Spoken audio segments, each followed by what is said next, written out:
Session. Do we have any public comments today? No one signed up, sir. All right. I have a public comment. City Manager, would you like to introduce our two assistant city managers? Absolutely. Well, we're very pleased to be bringing Mr. Michael Hornis on board, most recently from the city of Live Oak, where he served that community the last 3 or 4 years. He just joined us yesterday, and then we also had an internal promotion of Ms. Kim Meismer to the assistant city manager position. So very excited about their leadership in our organization and within our community, and excited to have them on board. And Ms. Meismer has been, Ms. Meismer has been with the city how long? 16 or 17? No, It'll be 15 years at the 15. end of the month. Okay. 15 years. Okay. All right, good, Mayor, good. may I ask a question? Thank you. Yes.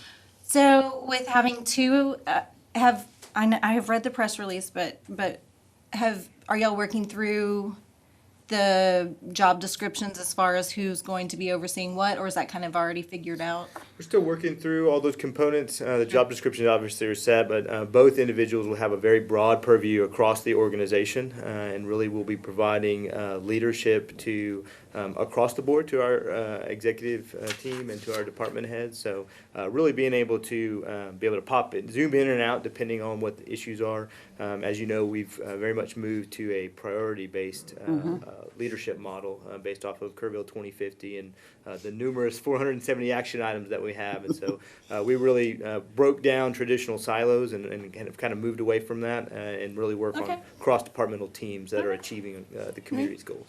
Okay. I would like to say with two assistant city managers, that frees up the city manager to work more with the council and serve us in a variety of ways. Yes, sir. Absolutely. All right. Item in regard to information discussion and possible action on RAVE communication system. So to ask for Chief Maloney to come to the podium. Again, this is a great example of cross-departmental team that's been working through this, and certainly a number of other team members, including Charvy and Chief McCall, who's at Kerr Leadership today, and Guillermo Garcia and others. But Chief Maloney is going to be running point on giving you guys the presentation this morning. All right.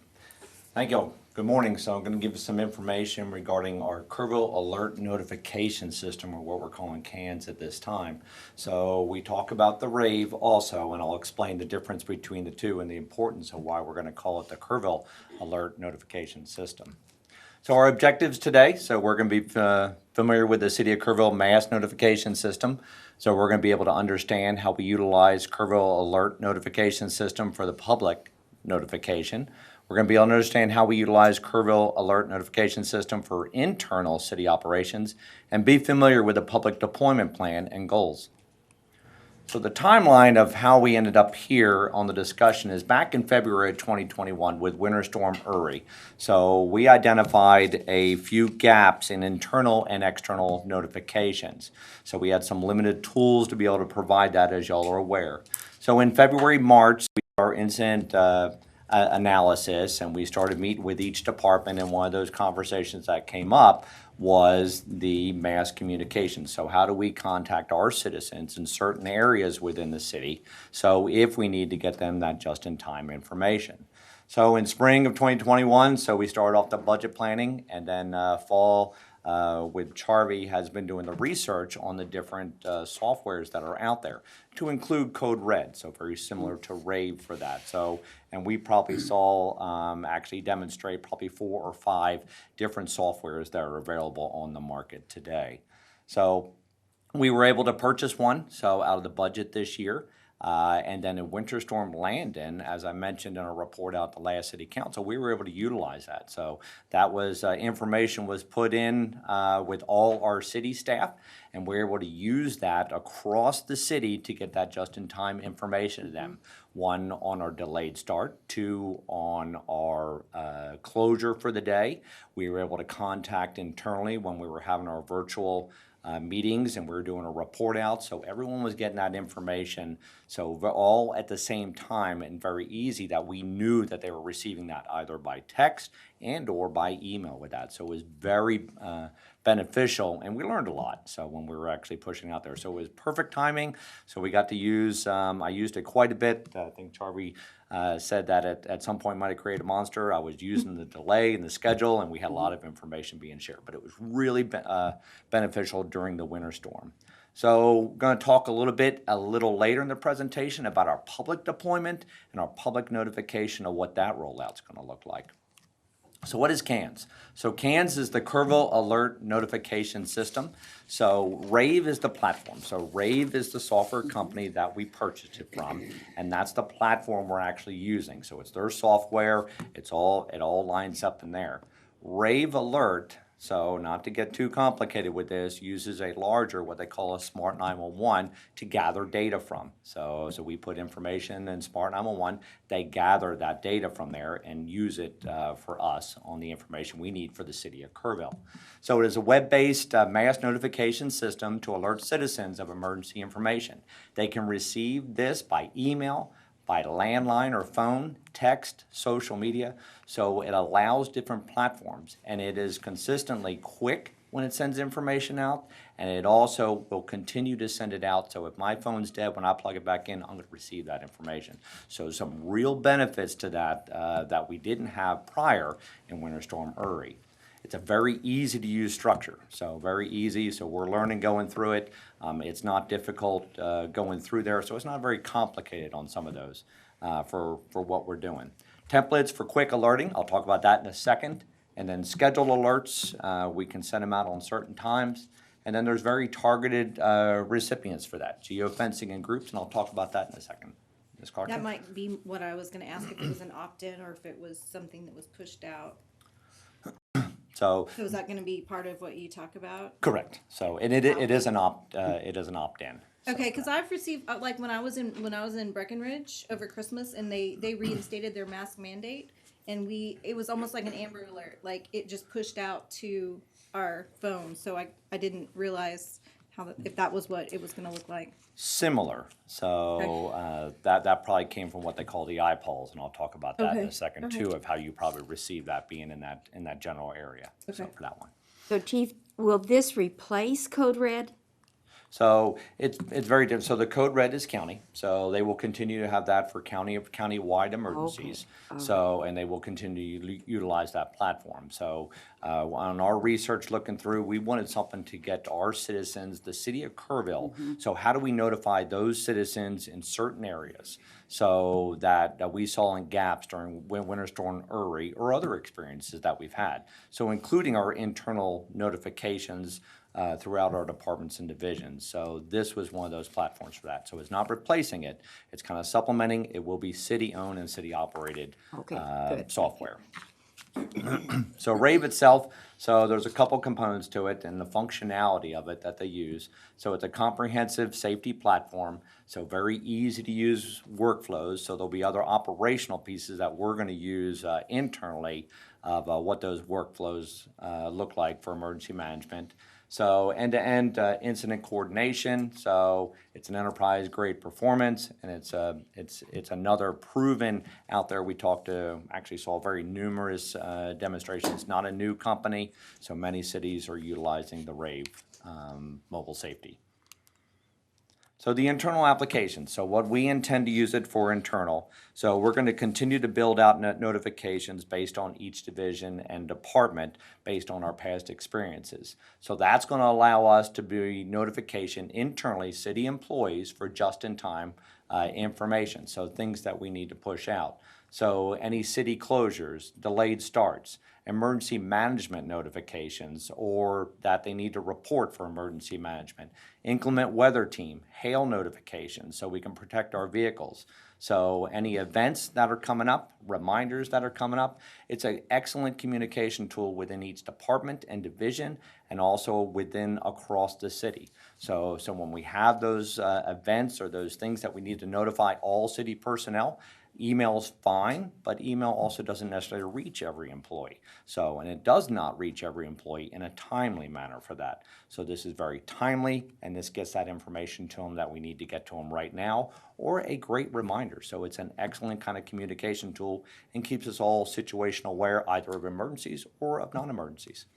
Mr. This Garcia? isn't going to replace, or is it going to replace what we currently use with our notification system of how people can opt in and receive updates when we can have when we have city council meetings of boards and commissions and events like that.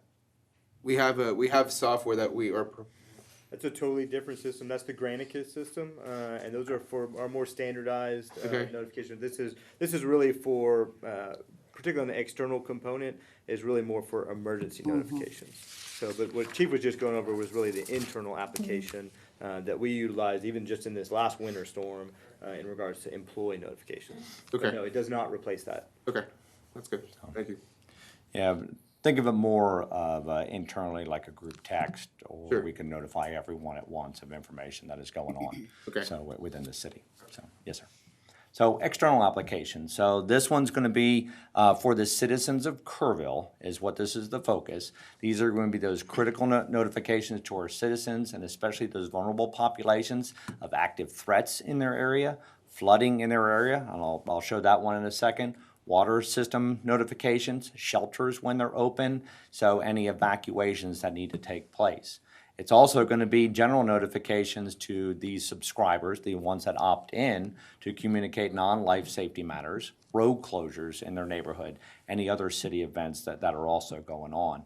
And then we'll talk about the IPALs, and this, Mrs. Clarkson, is the one you probably received when you were on vacation there. So IPALs is an integrated public alert warning system. This is on the federal level, that this is the FEMA.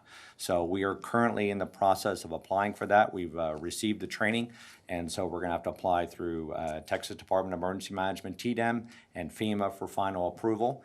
And so when you get the IPALs, it's a national system for local alerting that sends life safety information to the public through mobile phones using the wireless emergency alerts. So it's a threat to public safety is when you can utilize that. It's not for just information on street closures, it's for those other information. I don't know what you received on that, but that's the IPAL. So it's not that's not an opt-in. You just receive that information is when you get that. Right. So that is a little different. So it uses the RAVE. You need a platform to be able to send that information. That is the RAVE platform, or the Kerrville Alert notification system. So we have an ability to push that out if we need to. So if we only have X number of subscribers or people here, we can send that notification for just in time for that. And that one's based on your geographical location? Correct. So is how that information. So that's why picked you up when you were up there on that. So that is just a push notification out there, whatever emergency. It was just, they were reinstating the mask mandate that following day, Okay. so they pushed Okay. it out, yeah. So For our community, that's particularly, as you mentioned, that's an example of a tourist. You were in a different community, and so you wouldn't have necessarily signed up proactively for communication Right. through their system normally. That's also very critical for our community, which has a large tourist population all throughout the year, but particularly during certain event times of the year. And so it's critical if we were to have a flood event or any other inclement weather element. Classic Memorial Day, we always get a bunch of rain sometimes. We have a Yeah. lot of tourists in town, and so having that IPAWS and that geographic boundary to be able to notify those folks if needed of emergency situations is critical. Okay, but the rest of this information, like, hail threats and stuff like that, you have to be a subscriber in order to get that information, correct? correct. It'll be opt-in for that information. So internally, we're Is it an app 100% or what? opt-in. What, is it free to subscribe? It is free. So, and we'll talk about the public rollout of what that's going to look like and how we're going to try to really Okay. work toward our goal of getting our citizens signed up for the RAVE or the Okay. K.A.N.S. So, And can I ask one more thing? It's interesting because, so how are we determining which things we're gonna be sending out? And I think you may have been getting to this, of what things we're gonna be sending out to those that opt into it, and then those who are just within that geographical location. Because some of those alerts, like hail alerts, may be important to those who are just visiting and have not opted in. So those that did not opt in, so when we talk about the iPole system, there is very specific things that you can use, because this Okay. is the federal, it's the FEMA system. So you That goes to my can't question. send it Perfect. out for, we're having a 4th of July party, so it has to be very specific, so public threats is what that needs to be. Okay. Evidently, COVID fell into that, and so they're allowing that at this time, but it has to be very specific for that. Okay. And because you're, basically, you're using on the FEMA guidelines for that. Right, okay, that makes sense. And that's part of the training of what we go through and what we can send, so. Okay. Or else it could be revoked if you use it Right, inappropriately. okay. So, yes, sir. All right, that makes sense.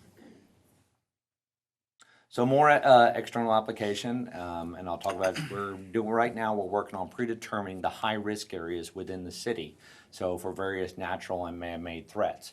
So what we've done, and I'll show you in a second, just one of these, is that we have gone back through and using GIS, so we've identified those floodplains. So all the creeks that run through the city, so we looked at the 100-year floodplain, those are the individuals at high risk. That's coming. So we're gonna get a flood in another area, one of our creeks is gonna go up. It always has over the years.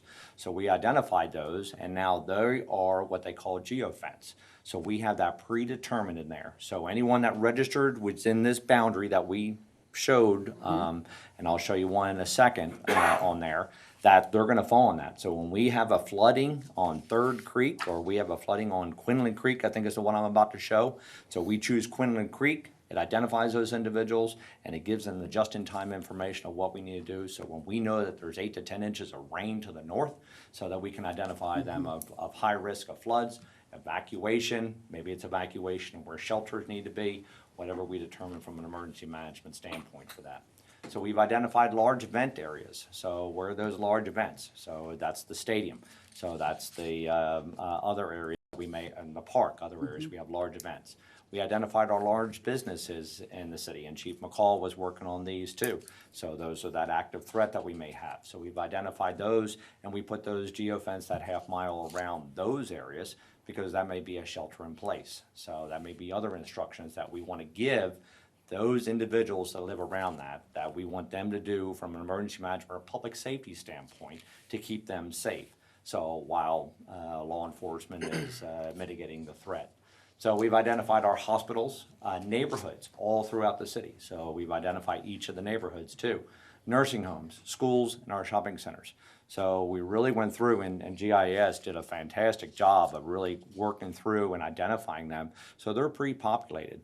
We can still, so if there's an event in any one of these that we've identified, we already have it. So we move fast on what we need from emergency management and public safety, so we can identify and notify those citizens just in time, so of the instructions that we provide them. It doesn't mean we can't change. It doesn't mean we can't say, okay, it needs to be, we have a tanker spill here, we need to do 1 mile. We can change all that on the fly too, if we need to. So to be able to change and notify those individuals. But these are pre-populated. So it just makes us more prepared.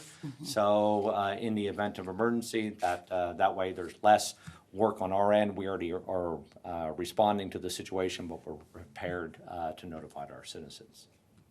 So this is one Quinlan Creek floodplain.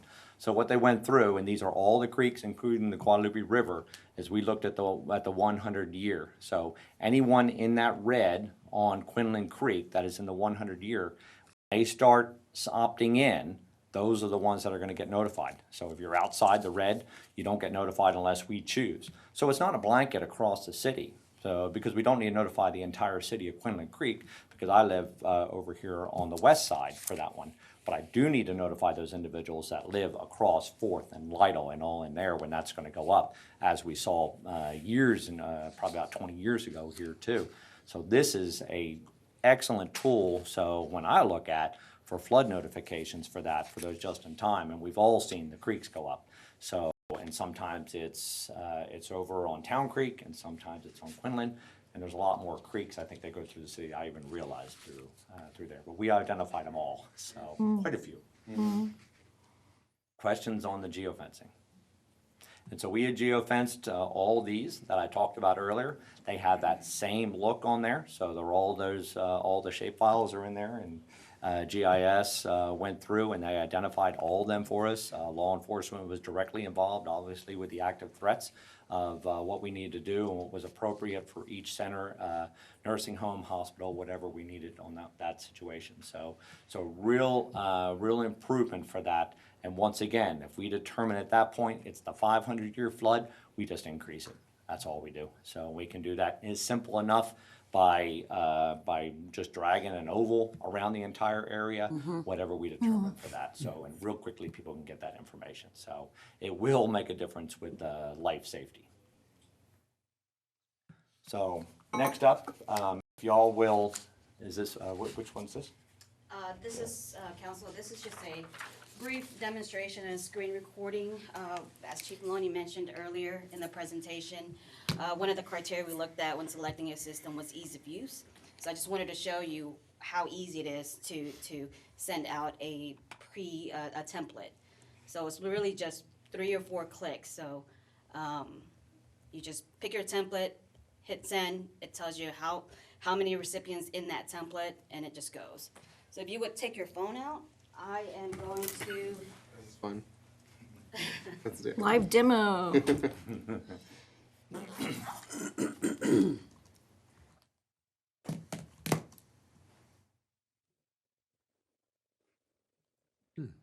Got it. So we're a group. That fast. Oh, yes. We have y'all as our group. All right.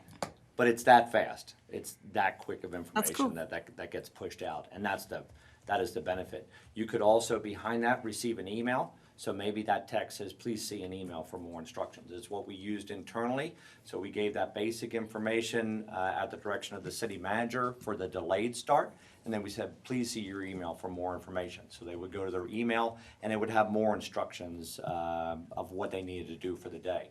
So it kind of gave them that guidelines. It's city email, it's personal email, it's whatever we choose to use for that. That's an internal one. Y'all have the internal one. But that's I'm not on the basically as list, easy as it is. Charlie. I didn't get Did you it. yours yet? I have to verify your phone number then. Who does this, Chief? Who activates these alerts? So currently on the activation, we're working through the list. Myself, Chief McCall, and Charvy, Okay. we're the 3 that have been using that, and I've used it actually on the last winter storm mainly. Do you have to We're gonna be- expand that to others once we get the training.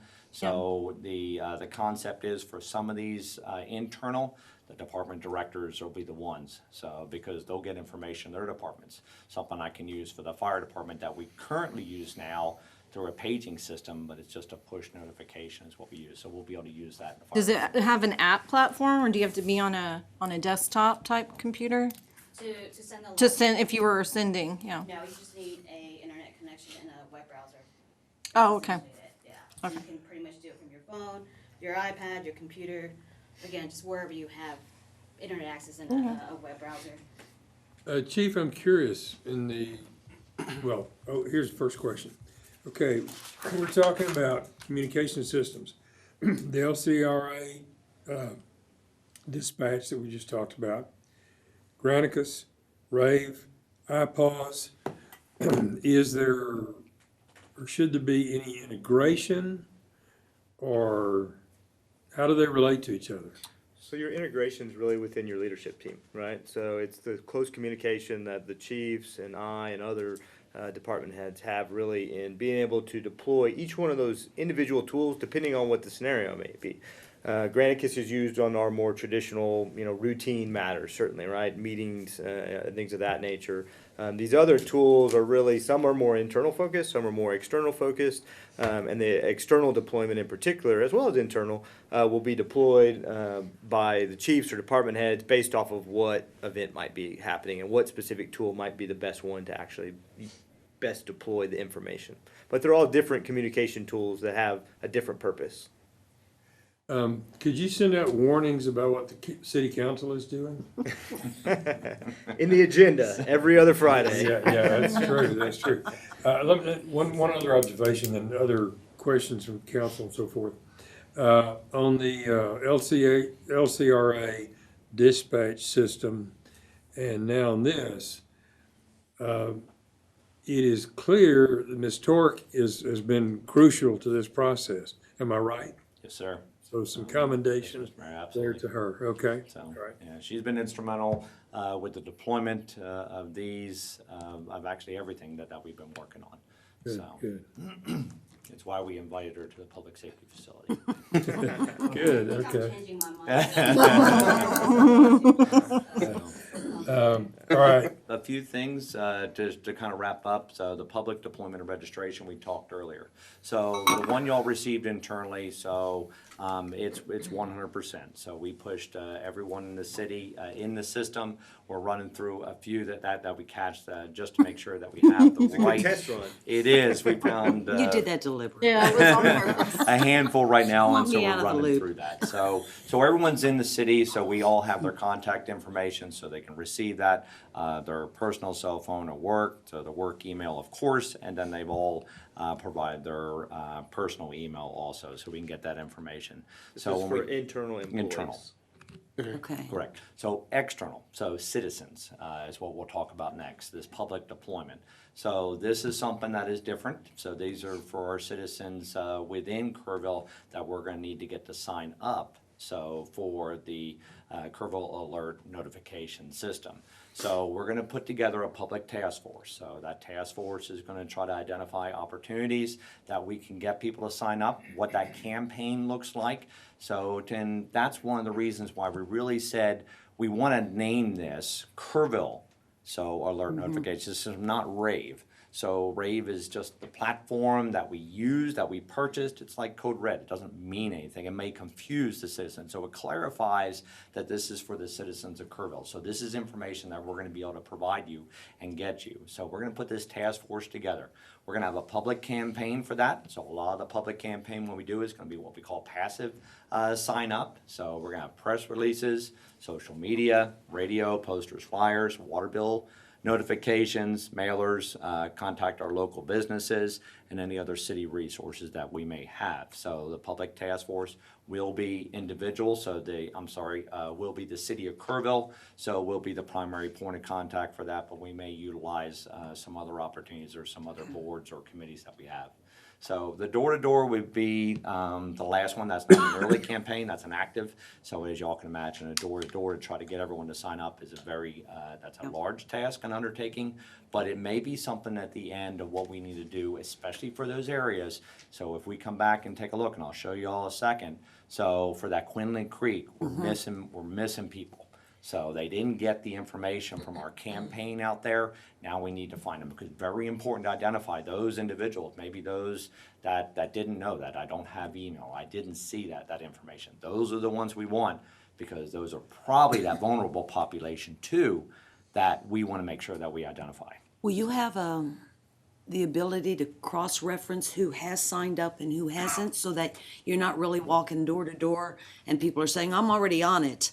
You know, you can specifically target the addresses where you know that they have not been made aware of this? Yes, so we'll be able to export that data coming out, so we'll know the addresses of what's coming out, we'll know the phones, and I'll show you a little bit of what we were able to do with what we imported already. So roughly there's 13,000 households and businesses that we're going to get signed up for this within the city limits. So currently we have 7,900 preloaded landlines. That data was pulled, Charlie? The white pages. Okay. So any data that's in the white pages was put into the system. Of course, we had to go back and say, we just want the Kerrville city limits. Okay. So we have that information. So we're going to create those priority zones as I talked about when we start doing that active, the door-to-door, those focus zones that we really wanted to see. So this is a little tough to see, but these are the 7,900 landlines that we currently have. So we're able to take that data that we currently have, map it, so using GIS, and so now we can get a better picture, and you can see so that we have a pretty good number across the city that are already signed up. Just my guess, some of the landlines are probably the older population too. So those individuals, then that's fantastic, because those are the ones that we really want to get that information to when we push it out. So we're still going to work on that. So we're still going to work on making sure that we get the mobiles, make sure we get the email addresses and other information, that critical information that we need to gather and we need to have out there for that emergency. So small, but that's the PIN index for the landlines.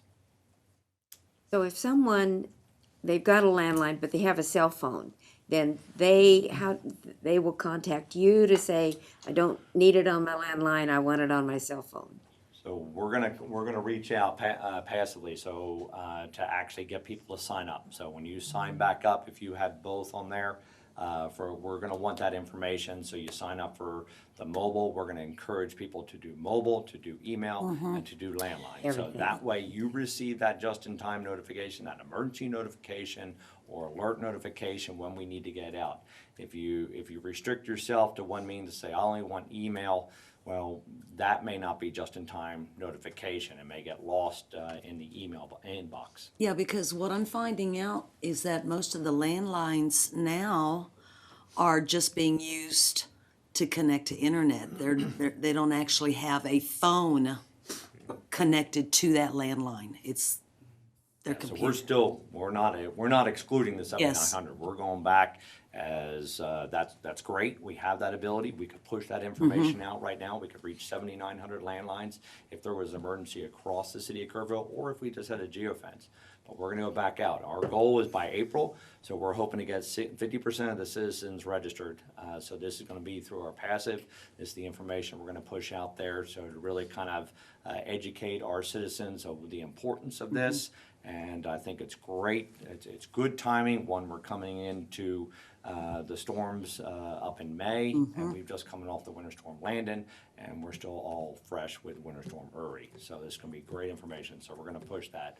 July, we're hoping to get 95%. So I think that's going to be, once again, hoping to get the passive. We'll probably be working on an active campaign at that point, really targeting those those individual areas that we need to. So those high-risk areas of flooding or active threats or anything else that we want to prioritize, that we need to get those individuals for that just-in-time information. So, Chief, what do you tell people who say, this is going to get my phone number in places that I don't want it, and going to get me calls that I don't want? yeah, I think that'll be an important part of the education campaign of what why we're collecting and what we're not collecting. So I'm not looking for information for date of birth. So I'm looking for information so I can get you that emergency notification, especially if you live in one of those 100-year floodplains. So if we will know before any citizen knows of what just happened with a rain event, as we saw in the past. Up north or north of the river itself, so we can notify them. And I think that's going to be something we're really want to focus on, and what we're going to use it for and what we're not going to use it for too. So that it's really that emergency notification, that alert, that information that you need to keep you safe. So, and of course, in the future, we can really kind of expand on that. So you can have emergency notification, and then you could sign up for non-emergency. So then you can go, I'd like to know about street closures, or I don't want to know about street closures. So we can do that in the future too when they update. We just didn't want to get too far ahead of ourselves at this time. But we have good protection from people hacking in. Yes, they will not sell our data. That's part of the clause for that agreement, is they won't sell our data. I think the only person we'll spam will be Mike Hayes, but other than that. I haven't signed up. So are you gonna, say for instance, I think we ought to utilize the Citizens Patrol, because they're in uniform, to do some of this door-to-door knocking stuff, because, there's a sense of trust there. And then if you had a push card or something that they could read, because a lot of these people, they want something in front of them that they can ponder over. So what is your thoughts about getting something like that? And that's a great idea, and that's exactly where that public task force is going to kind of work Okay. with those and really kind of put those thoughts and kind of what the best delivery is, put that together and be able to provide that to our citizens to make sure we get the right information out there. Okay. And so we educate the citizens on what this is and what it is not. Yeah, and brainstorming that, just food for thought for whenever you get to that point. I know it's probably months away, but as a title company, we're sometimes one of the first people that see new people coming to town. So could be contacting the 3 title companies and having push cards we give them copies of every single thing they sign. Yeah. You could stick that right in and Yep. you know, get that first point of contact. And our connection, exactly, great example, and we see a lot of new customers as they're changing over utility Sure. accounts as well. Exactly, And yeah. so, Yeah. we actually get a fairly good amount of folks that do sign up for online billing and newsletters and other things when they're going through that utility account process. And so that's absolutely going to be Yeah, a Kate, carrier where we, those kinds of Include first it in points the of water contact. bill, Yeah. you know? yeah, exactly. Yeah. Actually, the Realtor world is another good one Yes. to be able to have something to give, so. So we mainly just didn't want you guys to be surprised as we start to roll this We out. start to you get these see it pushed out notifications. into the public, and as you yourself are maybe receiving some of those messages. So The Amber Alerts that come out, are they, that's another system. Is the RAVE, do you know, is that anything that they're, a basis for them? No, only the iPods has that through. Oh, the, iPods, right, okay. iPods has that So because ability to it's push that iPods. out, because you need a platform to be able to push that information out through. So, but the Amber Alert goes out, but that's another example. That's just an iPulse kind of of information that goes out, and you just receive it, and your choice on your phone if you want to. And that's really what this is, except it's weather related or events related, not people related. Right. Yes, ma'am. Other questions? Is there a place on the website people can go to start doing that now, or when are we planning on rolling this out? So we wanted to present this to y'all first, so to provide the information about where we're going. So we're going to create that public task force, and then yes. So once we get that, we have the QR codes. We have a couple things on the back end that we have set up, and then so we'll have that information, and we'll start pushing it out here relatively soon, very soon. Can I be part of that task force? So yeah, we'll be working on that absolutely. So it'd be great. That'd be great. So. And do we have like an expected time when we may get the approval from FEMA on that? So, talking with the county, so for theirs, it took a couple months. It was the Texas Department of Emergency Management, took a little longer. So we're working through the MOU. We're probably on step 3 of 5. So once we get the MOU submitted, then we have to wait for approval, and that'll come back through the Texas Department of Emergency Management. So probably a few months would be my anticipation. And again, that's only for the iPause piece of it. Right. So for the opt-in piece, we're intending to start this month. Right. And start building that list up, and so we'll have that capability to do that. We just won't have that capability to do that geo fence push part until we get the official FEMA designation. Okay.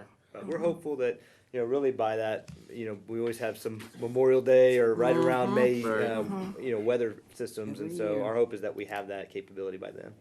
And just to build off that, so on the county is IPOL certified, so if there's an emergency coming, so an event, really? so we can go straight with the Kirk County Emergency Management Coordinator, Dub Thomas, and he can get that pushed out. We don't have that already. Correct.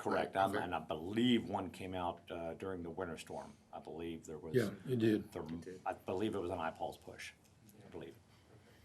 Kind of going back to what Councilmember Eichner asked, do we have any legal parameters or legal protection of a citizen submitting a public information request and trying to get everybody's phone number and email that we have within this program? If you'll come to the mic, that'll help us in terms of the recording. I'm disappointed they haven't already researched this, but I would imagine there's something in there because like we could protect utility records. They may have to opt in, so we'll have to work through that. But we'll look at that issue for sure. Yeah. Other questions, discussion, council? Thank you, Chief. Thank All right, you. Y'all. Good job, guys. Good stuff. All right. Is there a motion for us to go into executive session? I move that we go into executive session under, which one are we doing today? 551. 551.072? All of One. them in the Oh, parentheses. all Oh, of them? and 2.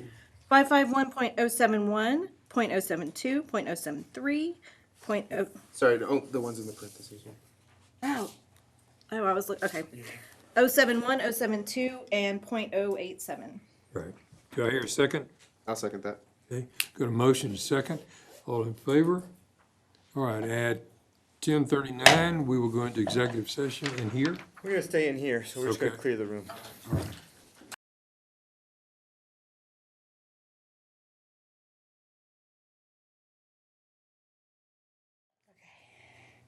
It's 11:14, and the city council in this workshop is back in session. And as we often do, as we come out of executive sessions, we have a motion. And Ms. Clarkson, Mayor Pro Tem, would you read that for us? Sure. I have a motion authorizing the city manager to enter into a real estate purchase agreement with owner of property and to begin due diligence analysis. I'll second that. All right. Got a motion, a second. All in favor, raised hands. All right, okay. It passes unanimously. And that ends this session. We're adjourned.